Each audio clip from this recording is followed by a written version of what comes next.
Peeps, what's going on? It's your boy, Intergalactic Brew, checking in once again, here to give you my UFC on Fox predictions. This is going to definitely be one for the history books, no doubt, because it's a history making event. It's a groundbreaking event. It's the UFC's first ever uh, cable television event. I know they've done a lot of events on Spike, but as we all know, Spike is a movie channel. I mean, not a movie channel, but you won't find Spike TV on regular cable. This right here, Fox, that is your traditional basic cable station. So the UFC on Fox is going to be on an actual basic cable network. And I'm glad the UFC has chose to do this because there's a lot of MMA fans here in the South, and a lot of them can't get UFC or MMA period on just basic cable television. So I think it's a good gesture by Dana White and the crew that they put on such a significant event of this magnitude. Now that all of that has been said, let's get down to the card, shall we? We shall. Okay, first fight that I want to talk about is Dustin, I guess you say his name, Poirier versus Pablo Garza. I think this fight here is going to be a very fast-paced fight. I think we're going to see a two different styles of grappling here: wrestling, jiu-jitsu.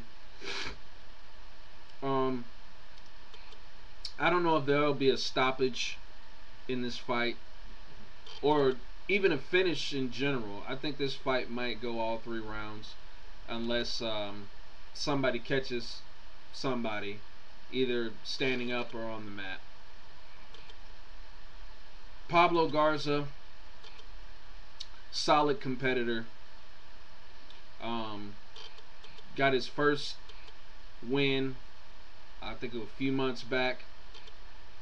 It was on one of the it was one of the non-televised fights. He got submission of the night with a flying triangle choke. Very impressive.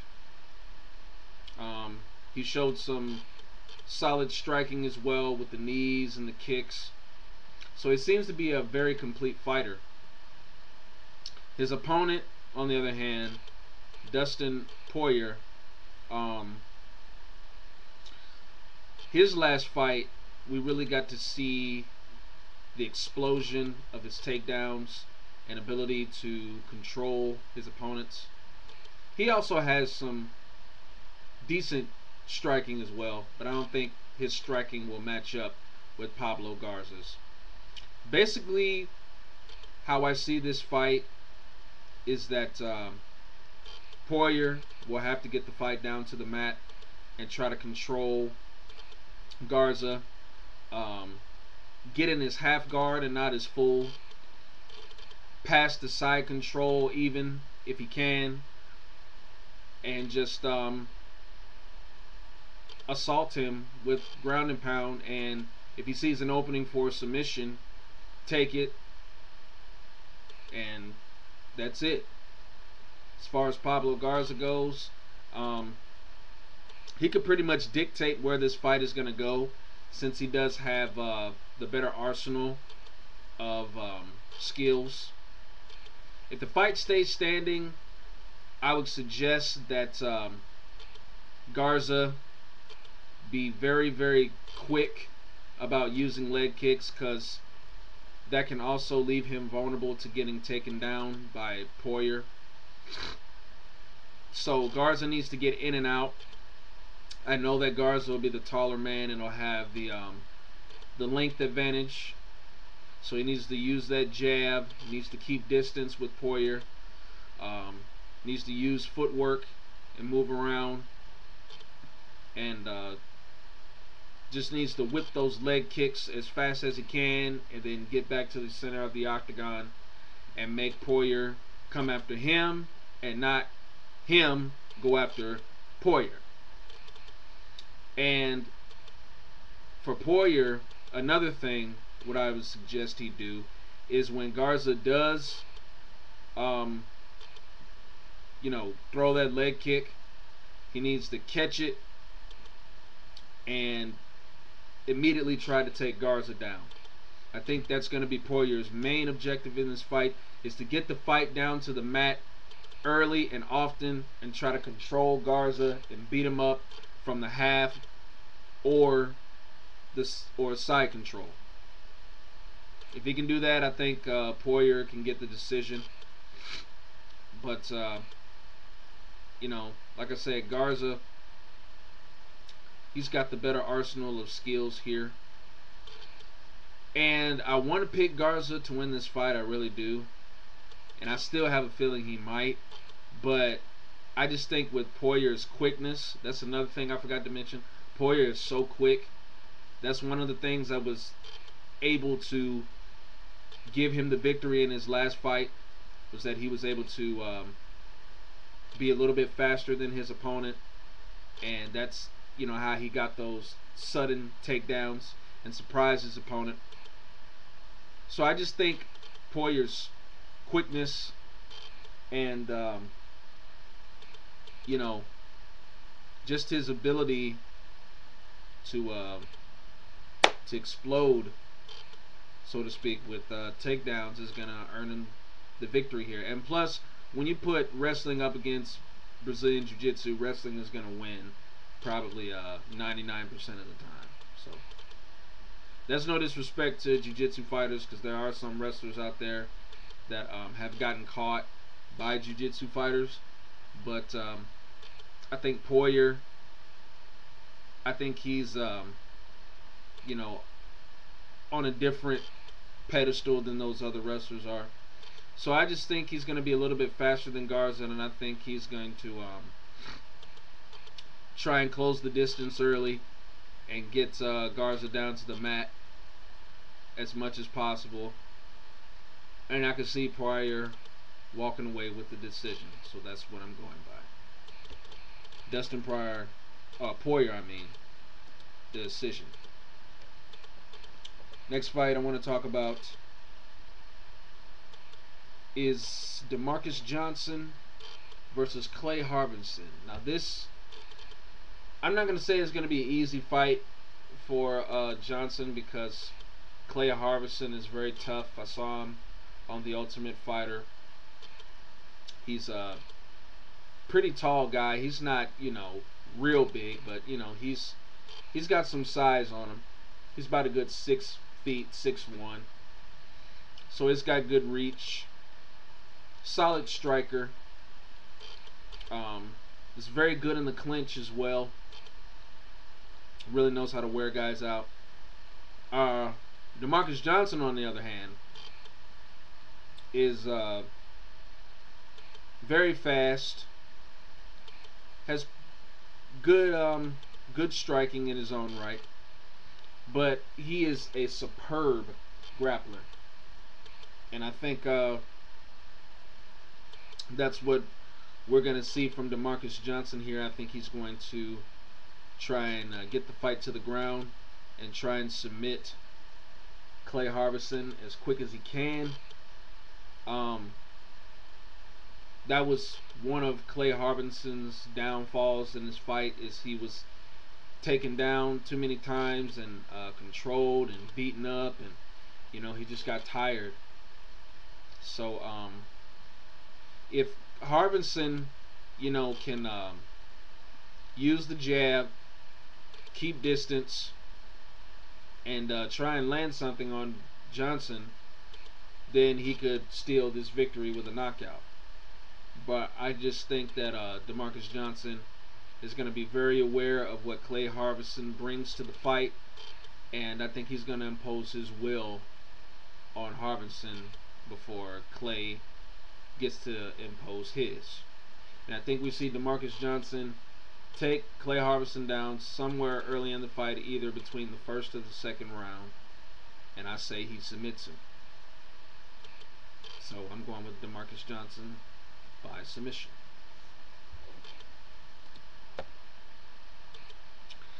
Okay, next fight. It's the co-main event of the evening. And in my opinion, and I think in everybody else's opinion, this will be the fight of the night. You got two guys here that are well conditioned. I think one may be a little bit better than the other, just as far as versatility is concerned.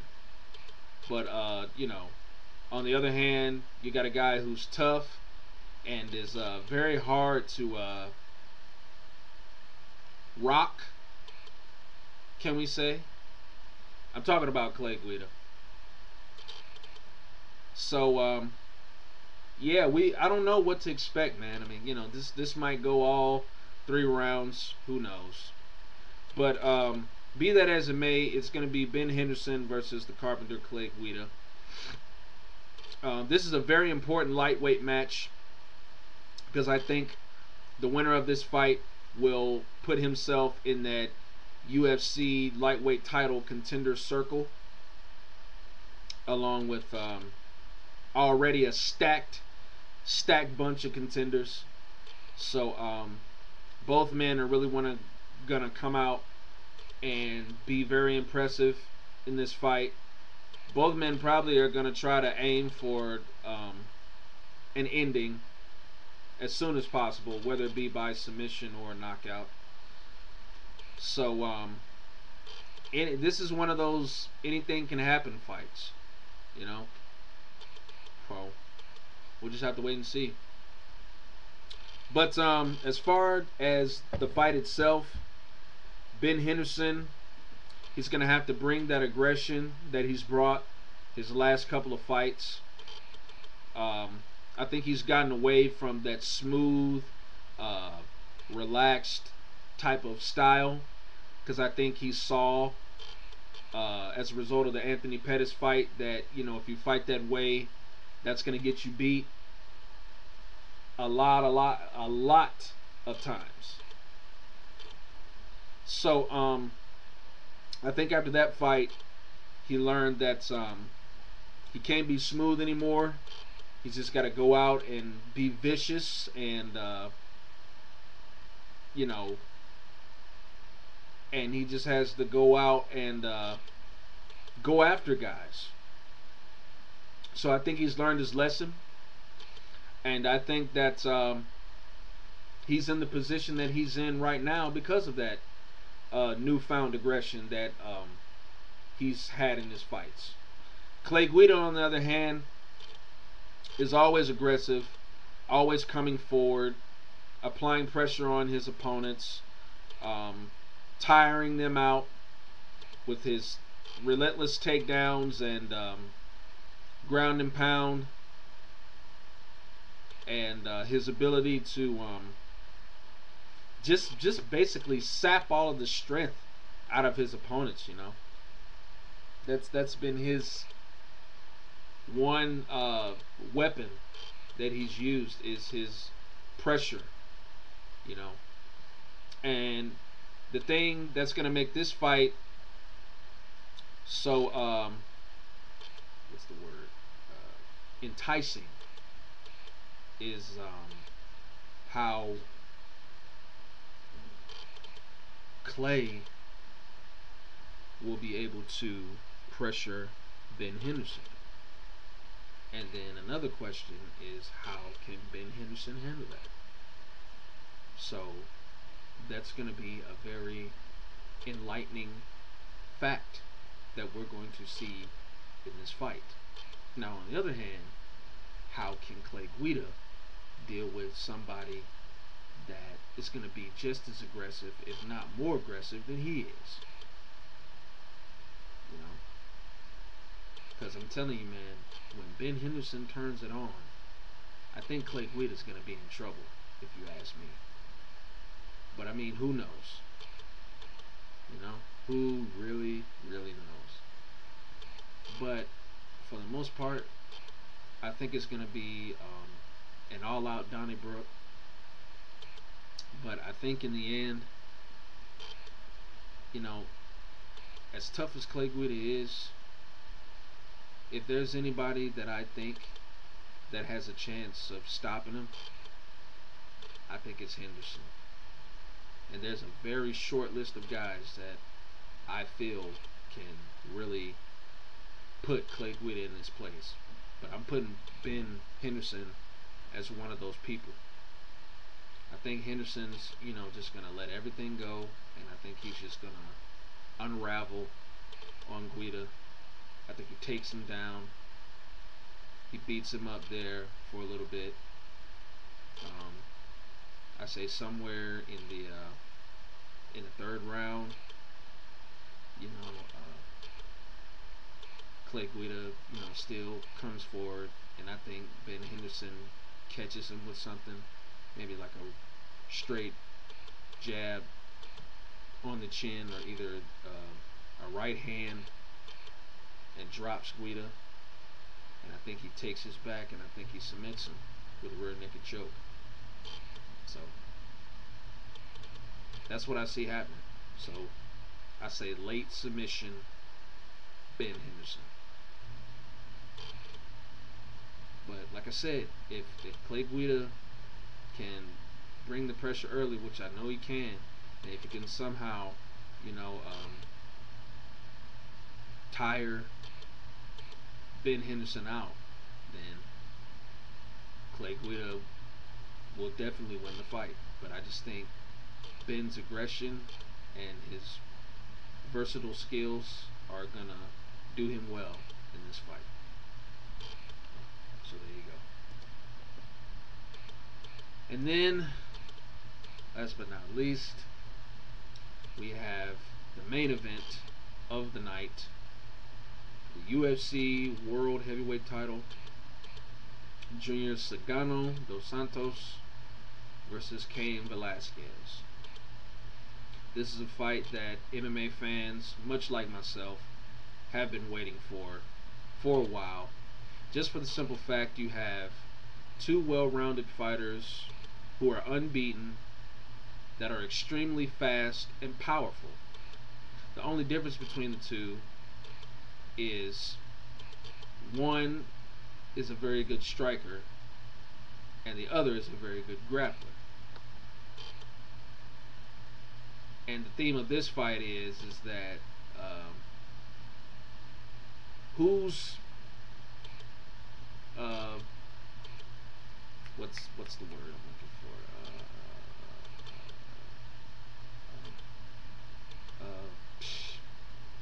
Dang, I can't even think of it. But it's just the thing of whose main skill will pay off for them. That's the only way I could figure out this fight. So, just looking at it, can Junior Dos Santos get back to his feet if he gets taken down with the caliber of wrestler that Cain Velasquez is? Likewise, can Cain Velasquez handle Junior Dos Santos' hands? Now there's a question mark. Now I think there's an 80% chance of Junior Dos Santos being able to get back to his feet and continue the fight standing up, as there's a 10% chance that I think Cain Velasquez will get knocked out. So I think what Cain Velasquez needs to do is he needs to set the tone of the fight early, which is get the fight to the mat. Plain and simple. Get Junior Dos Santos down, hold him there, and try to end the fight on the mat. Period. That's it. Cain Velasquez does not need to strike with JDS. Everybody in the MMA world knows it. I'm sure his team knows that, and I hope he knows it, because I know that Cain has that pride, and I know since he's started to get better with his striking, I know he's gonna want to try and come and knock Junior Dos Santos out, because nobody's never done it. Then again, nobody's ever knocked out Cain Velasquez, but Cain Velasquez has been knocked down before, thanks to Czech Congo. So, if you really think about it, the pressure is really on Cain than it is Junior Dos Santos. I'm just saying. Some people may not agree with that, but I think so. It's my opinion. But as far as the fight goes, I'm going with the underdog here. If you can call Junior Dos Santos an underdog, I'm going with Junior Dos Santos. I think, that Cain Velasquez is going to have that thought of Czech Congo in the back of his mind. It may not show in the fight, but I guarantee you Cain Velasquez is going to be worried standing up with Junior Dos Santos, because he knows the power that he possesses, one, and then two, he knows how accurate he is, and if he lands one solid punch on Cain Velasquez's chin, the fight is over. There's going to be a new champion. So with that being said, I'm going to predict that Junior Dos Santos will be the new UFC World Heavyweight Champion by knocking out Cain Velasquez somewhere late in the fight. Now, if Cain Velasquez can control Junior Dos Santos with his wrestling and beat Junior Dos Santos up like he's never been beaten up before, then I will be thoroughly impressed. No lie. But for some reason, I just feel with Dos Santos training with the team that he trains at, and with his quickness and his ability to get back to his feet, I think that's going to work out well for Dos Santos, and I think he's going to end up catching Velasquez. I mean, everybody thinks that Cain is just going to come out and just, bash Junior Dos Santos' brains in, but I think people are kind of getting carried away with themselves, and I think people are forgetting just how dangerous Junior Dos Santos is himself. So, there you go. That's my prediction for the entire card. I hope it lives up to the expectation. And being that it's only going to be one actual fight shown on television, I hope this fight delivers. Not only for the sake of the UFC, but just, for the sake of MMA. So, y'all enjoy the fight. And I'll see y'all when I see y'all. Deuces.